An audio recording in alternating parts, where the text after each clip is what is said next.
Welcome back, everyone. J-Bone here for Smash This Podcast. The entire social media timeline is full of comments of, well, now Leo Rush being an ass, but WWE had several releases today. There's rumored to be more, but like I said, that's a rumor. I'm not going to embellish that at all. If it happens, we'll talk about it. But for now, there's three. Let's start with Darren Young. It's Darren Young, Summer Rae, and Emma. We'll start with Darren Young. Darren Young, who has not been on TV much since earlier this year. They had the big Make Darren Young Great Again project, which and that was with I had to look it up. I couldn't remember the guy's name. Bob Backlund. So I don't know if they've been using him backstage for anything else. I don't know. If you do know, please put it in the comments below.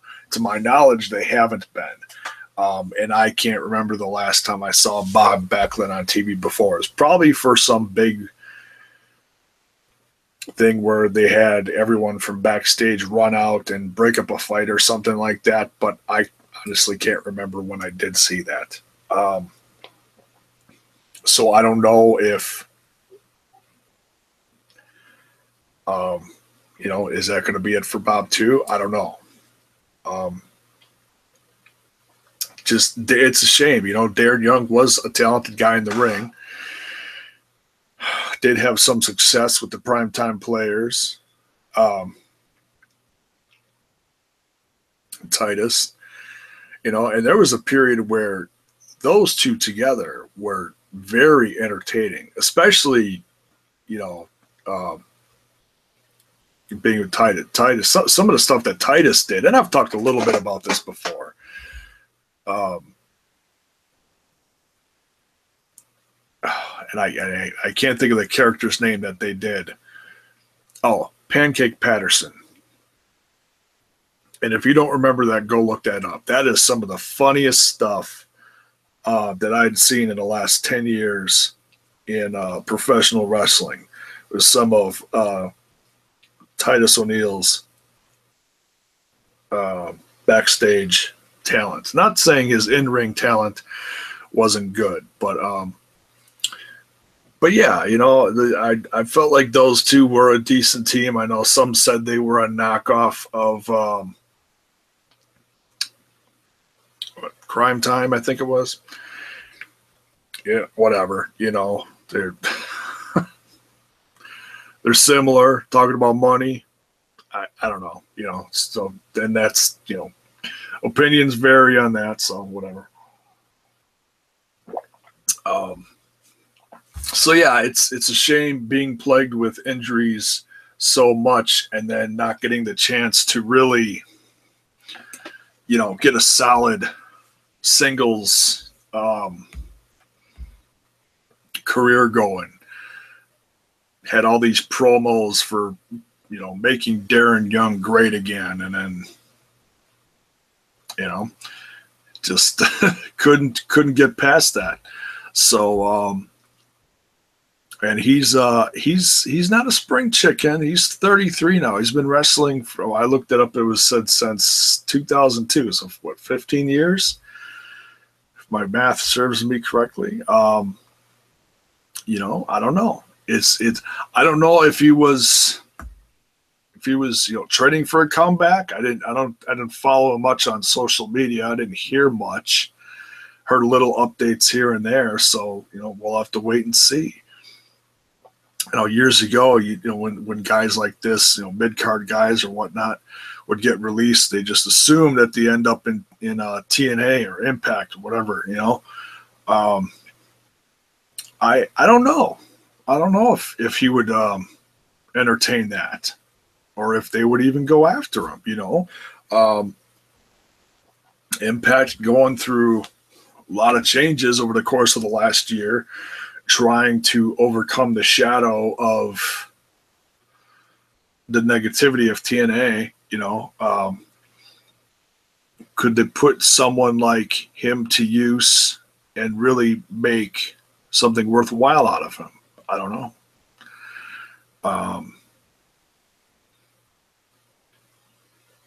We'll have to wait and see. It's not something I'm jumping up and down and going, yeah, please hire him. It was never someone I was like he was never one of my favorites or anything, but we'll have to wait and see. What else? Summer Rae. I was amongst my podcast buddies. I was a proud card-carrying member of the Summer Rae fan club. I always felt like, I felt like she was an okay backstage promo. What did we first see her in? I believe it was FCW that then turned into NXT, and that was 5 years ago. And then she was kind of like Dusty's. Maybe she was more kind of like Dusty's assistant. I'm trying to remember, but I know she was like had some kind of authority role in NXT. And then she did more wrestling. And, I liked her. I was excited when she came out and did whatever. I felt like she was an okay performer. And I haven't seen her in the ring in so long. I'd have to go back and actually watch her matches. I can't remember if she was like, knocked it out of the park or if it was, I'd have to go back and look. But I remember, it's how I became a fan of her. It was like, I felt like she was easy on the eyes and decent in the ring, So, I felt like that whole new first crop of girls down in NXT really did start the women's revolution. Everyone says, oh, no, it was Bayley and Charlotte. Well, I don't know. And that's up for anyone's social opinion, as far as who started what and who really got things going. I felt like things really got a boom going with the first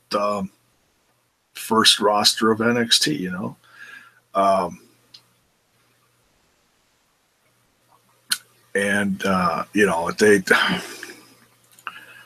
they did some odd little things with Summer Rae over the years, as far as wrestling or being a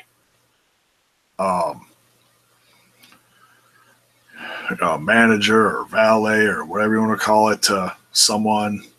She was paired up with Fandango for a while and had the whole on-screen very awkward on-screen romance on, was it the first season of Total Divas?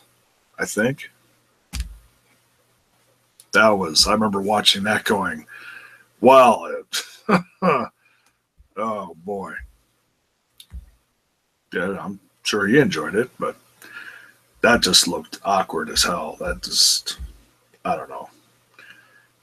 There were some things I liked about the first season of Total Divas, and then there was stuff like that was just, it looked so put together. As far as reality television is about the most put together thing you could say about reality. It's like, oh, come on. You didn't, did you really? You just, someone screaming off camera, just jump on him. And I'm watching like, it's crazy. So yeah,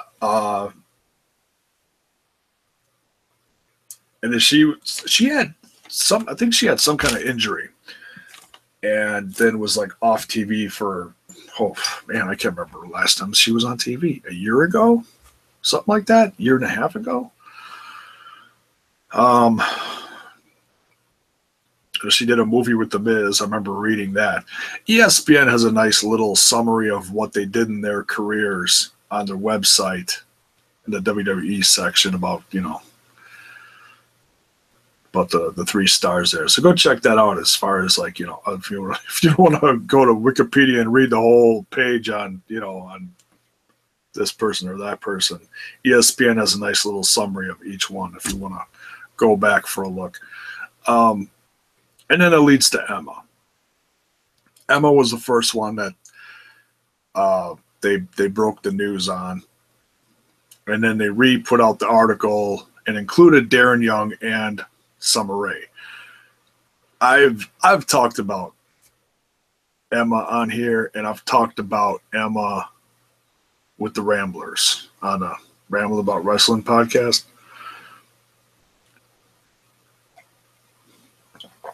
This upsets me. This really upsets me, especially after having her first. I said it was her. I thought she had others, but I guess she didn't. It was her first pay-per-view match after being on the main roster, and and she's had a lot of highs, a lot of lows, injuries, failed storylines, the whole change to Emelina over the course of several months, and then getting completely scrapped and going back to Emma, which I think that really, I can't imagine how frustrating that was. How many weeks of a build-up and then all for nothing. It's like, man, I couldn't. I can't imagine how frustrating that was for her. And I know there's varying opinions on what she did with Asuka. I was very happy with the 2 matches. I mean, unfortunately, they were losses because she was finally getting a chance to shine on pay-per-view, and but and she didn't get squashed. I got exactly what I wanted. I got a solid match. I didn't get squashed. And now I know a lot of people are saying today, oh, well, then they wish that she would have just gotten squashed. That would have made the whole release thing made sense. This was a shock. It seemed like she was finally getting some momentum and some respect, from everyone, And now she's gone. So she was released a couple of years ago after the shoplifting incident. I think that was a big bummer. It's people make mistakes, and I think that was maybe the start of the shooting herself in the foot. And then she was put back down in NXT.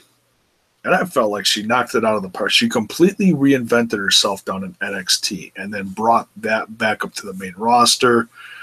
They brought her up with, what's her name? Dana Brooke. Poor Dana Brooke, just getting made fun of in memes now. Which I was almost waiting to see if they were going to release her next. But, now she's getting some media attention, so maybe not. Who knows? Maybe that actually stopped that. I don't know. I shouldn't say that. I apologize. It's not, it's not good to speculate stuff like that, but whatever. So yeah, in continuing the Impact Wrestling discussion, as far as if you could see any of these going to Impact Wrestling, I would certainly think that Emma, in some cases, going to Impact, because I mean they do have, you know, they release people sometimes if stuff doesn't work out, if somebody's unhappy with their contract or whatever, and that's anywhere. You know, people act like, whoa, it only happens in it. No, it happens everywhere. WWE, Impact, Ring of Honor, happens everywhere. Okay, it just may be more prominent on social media more than others. You know, but you know, in a locker room like Impact Wrestling, where the roster is slowly growing again, and rivalries are heating up, and new faces are coming to the light of day, I feel like Emma would be a great improvement to the Impact locker room.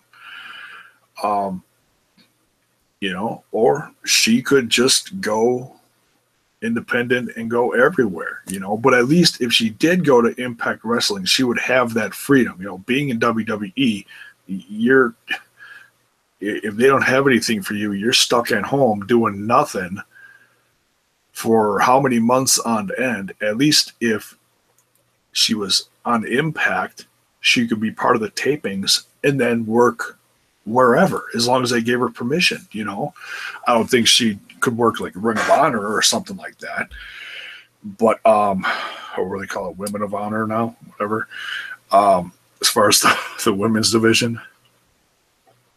But she could at least work, you know, independence all over the place. So yeah, that's for me personally, that's the most upsetting is Emma, because I've been a fan of Emma's from day one, even back in the bubble days, you know, when everyone was like, "Oh no, that's just a horrible gimmick." It took me a while, but I got behind it. But then I felt like her in-ring talent shined over everything. You know, she can kick ass, and you go back and look at that. Someone shared a bit of that documentary of hers right before she was joining WWE, or right when she joined WWE. Someone did a documentary of her and how much she loved professional wrestling. Go back and find that. Go and watch that. You know, and knowing Emma, I hope she still feels that way. You know, I hope she does, and I hope she continues, because she is talented. So, yeah, I mean, it could be a couple months before, or, you know, what do they do? 90 days now? It could be 90 days before we see her anywhere major. But if she hasn't lost her smile and still loves professional wrestling, and this release doesn't scar her too bad, hopefully we will see her again very soon. In a few months, somewhere good. I'm hoping, you know, because I'm digging Impact. You know, they're bringing in new fresh faces all the time now. So I'm hoping. So you know, share with me your thoughts on these releases today, and I'll be keeping a close eye on this. I don't know if there's going to be any more. Sometimes they do. I remember that one day, few years ago, what was it, 5 years ago? It was 4 or 5 years ago. They released like 12 people in one day. That was crazy. We'll be following this, and we'll see what happens to these in the future. And it'll be interesting to follow them and see where they go and what they do next. So that's it for this one. Thanks for watching. Ring that bell for notifications. We're on the road to 400 subscribers. We're trying to get there by the end of the year. That's my own little personal goal for the channel. So like the video, share it with your friends, sub to the channel, and enjoy the rest of your weekend, folks. Have a good one. Thanks for watching.